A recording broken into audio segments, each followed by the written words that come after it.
Okay, we've been talking in class for the last week or so about intervals and about how some intervals are harmonious and consonant, while other intervals are pretty dissonant and grating sounding.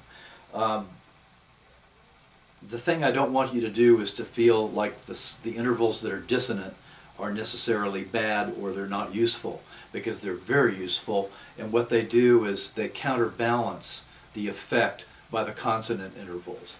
I'm going to try to demonstrate something that will help you understand how these dark intervals fit into a context to make music. If we take probably the most dissonant interval I can think of, which is the minor second, those two notes are right next to each other and they don't sound very good together. I'm playing a middle C and the B right below it. If I were to invert that interval by moving the B up an octave, I would get this. That's a major seventh, right? And to tell you the truth, it's not a whole lot better. It's still pretty grating sounding. But that does not mean that it's not a useful interval, because I can put notes in between these two notes, the C and the B, that completely change the picture.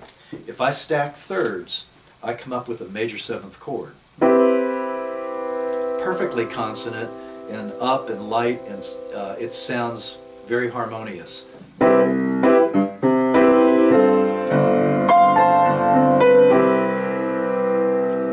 And this interval is contained in it.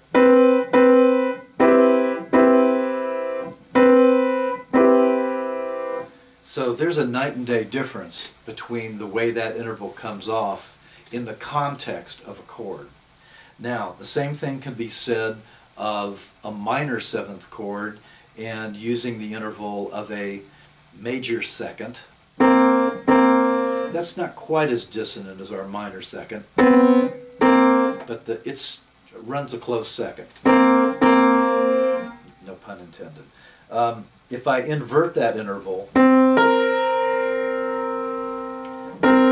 it's still kind of discordant. It's not quite so bad, but if I add a couple of notes in between, now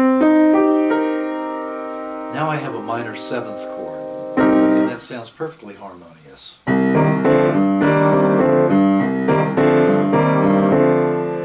So while that sounds darker than the major seventh, it's ironic that it's actually using an interval that is less strident than the major seventh. The major seventh chord, which is probably the most up-happy sounding chord, uses the most strident of intervals, meaning this, or this, and it comes out like this.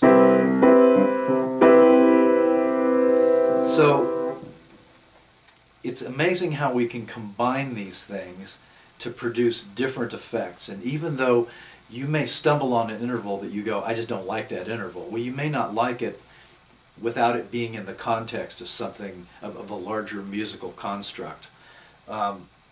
Let's take that major seventh interval, invert it back to a minor second, transpose it. Now I have a D and an E flat, and let me build a different type of chord.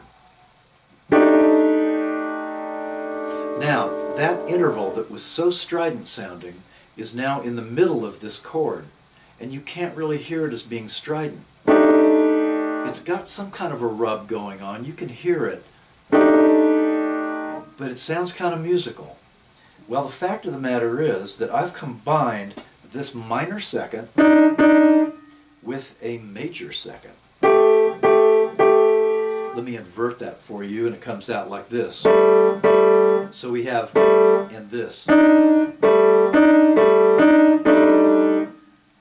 They don't sound very good by themselves, but when you put them all together, and if you voice them in just such a way that you take out all the rub, you come up with this. And if I choose a bass note that sounds good with that musical stack right there, I might decide on a note that's not even contained in the chord, like a C. Now that sounds good. I could even use a different bass note. I could use an F. I didn't change the upper structure. I kept it exactly the same.